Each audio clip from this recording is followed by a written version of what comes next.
Free hand ఎందుకు అవుతుంది అంటున్నా, నీకు నచ్చిన వాళ్ళు పెట్టుకో అని చెప్పడం. ఫ్రీ హ్యాండ్ ను గుంజుకున్నాడు అంటున్నా, పేరు ఫ్రీ హ్యాండే. అలా అయినా సాధించినట్టే, అదే కానీ జరిగితే అది కూటమిలో సక్సెస్ అయినట్టే. ఆ ఆస్పెక్ట్ లో పవన్ కళ్యాణ్ తక్కువగా అంచనా వేయద్దు అంటున్నాను. అతను ఒక వ్యూహాత్మకంగా వ్యవహరిస్తున్నాడు. ఓ పక్కన నేను చంద్రబాబు నాయుడు సమకాలికుణ్ణి అని తెలియజేస్తున్నాడు. నాటే చంద్రబాబు అసిస్టెంట్, నేను చంద్రబాబు సమకాలికుణ్ణి. తెలియజేయడం వల్ల ఉపయోగం ఏముంటుంది సార్? ఆ సమకాలికుని తెలియజేయాలంటే బయటకు వచ్చి తెలియజేయాలి. వాళ్ళ క్యాడర్ మెంటల్లీ హైలీ సాటిస్ఫైడ్. అవునా? ఇదివరకటి అంటే పోల్చుకుంటే కనుక హైలీ సాటిస్ఫైడ్.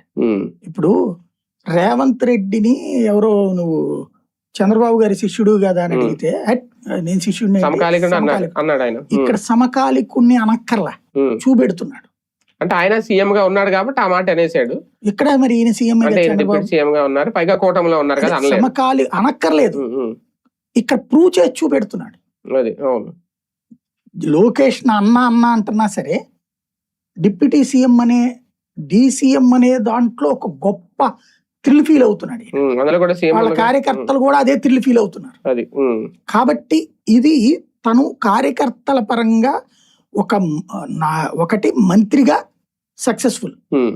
అటవీ శాఖ పర్ఫెక్ట్ గా రివ్యూ చేస్తున్నాడు, పర్యావరణ శాఖ రివ్యూ చేస్తున్నాడు, పంచాయతీరాజ్ రివ్యూ చేస్తున్నాడు.